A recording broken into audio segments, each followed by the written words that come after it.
Hello, my name is Davina and welcome back to my channel. Today we will be looking at the first part of coalition war, and that is how to set up your viziers. For coalition war, your coalition will be placed against another two coalitions that are as close in size as possible. So if you have an inactive player, it would be wise to release them from the unions prior to coalition war. You will be paired up against coalitions in your zone as well as coalitions from other zones, so don't worry if you don't see too many coalitions around the same size as yours in your zone.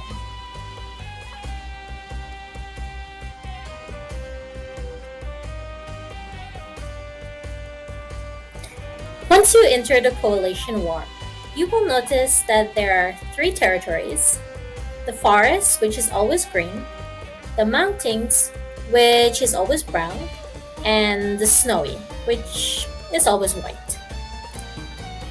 This does not mean that there are some special powers or anything like that. It's just a way to identify the different coalitions and especially make it easier for your commanders to give you a direction during the war.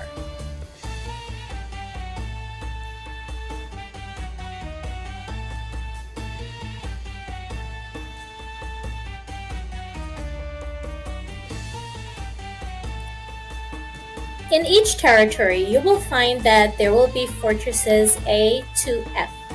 These are the first points of attack. Unless another coalition can take over your fortresses, they wouldn't be able to attack your camp.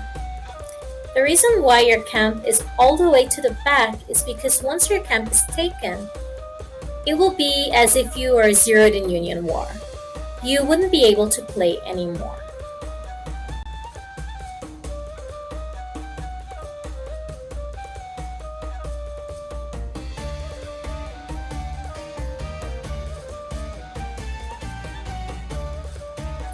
So the objective is to protect your camp as much as possible while you try to take over as much territory as you can of the other coalitions. Now, the other buildings that each territory will have are the COC, which means Chamber of Conference, and at the COC during wartime, you're able to conduct meetings with individuals who will give you intelligence and resources for your coalition. This allows your commander to purchase special boosts to aid your coalition during war.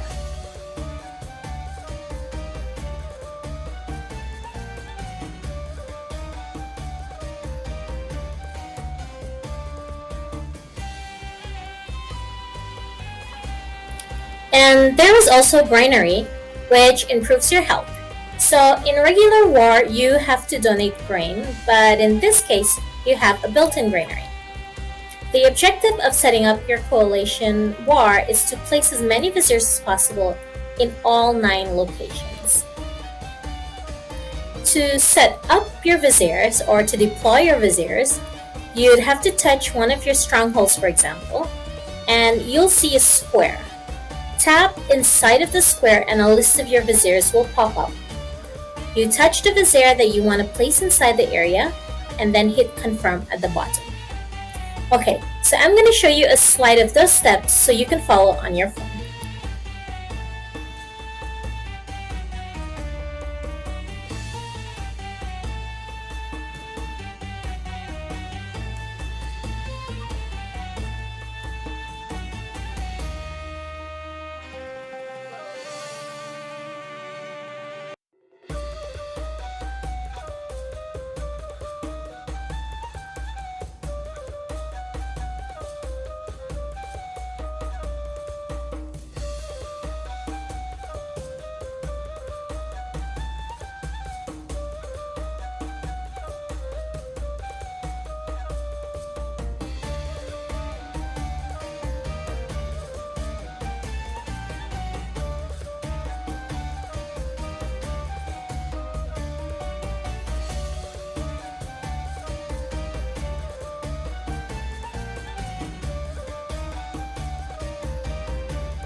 Now that you've placed your viziers, if your leader requests that the setup needs some switching around, you are able to remove them and place them elsewhere.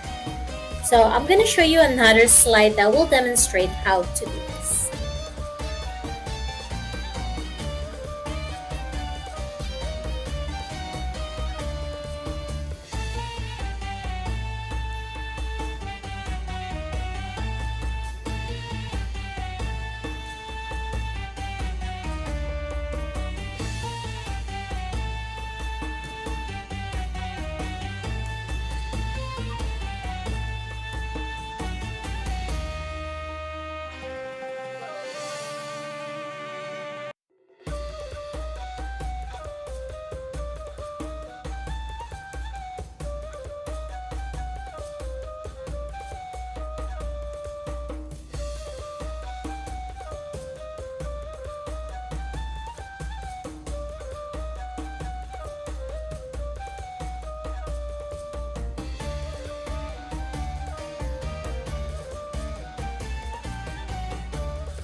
Great!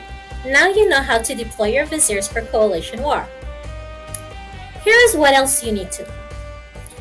To deploy your viziers before war does not cost any energy. But if you were to wait until war starts to deploy them, then it'll cost you 2 energy per vizier. Sometimes during war you might have to deploy if your commander instructs you to do so. But at that point, it's because you either won a stronghold and you're putting some viziers in to defend it, or because one of your strongholds is close to being taken and it's a measure to strengthen it. Another thing to know is that once coalition war lights up, you will be able to purchase energy for gold every day until the war starts. You can get 5 sets of 10 stamina for gold purchase, and if you want to pre-purchase with diamonds, there's no limit. It costs 200 diamonds per set and you get 20 stamina from those. Your coalition leader will appoint 3 commanders before war starts. These are the people that you will be paying attention to for directions during war. And they will be telling you which coalition to attack, if they need you to do more COC interactions, and they will be spending the intelligence and resources in the best way to benefit your coalition. If you're not a very powerful player compared to your union, I would recommend you to deploy all of your viziers prior to war and just do COC interactions. But if you are a powerful player, then hold back a couple of your largest viziers to use for attacking once war starts. The reason for these recommendations is that you don't need to have an available vizier to do COC interactions, but you do need to have a few viziers if you're going to be attacking. Because as your HP goes down and you're injured, your vizier goes into healing for a few minutes before you're able to use it again.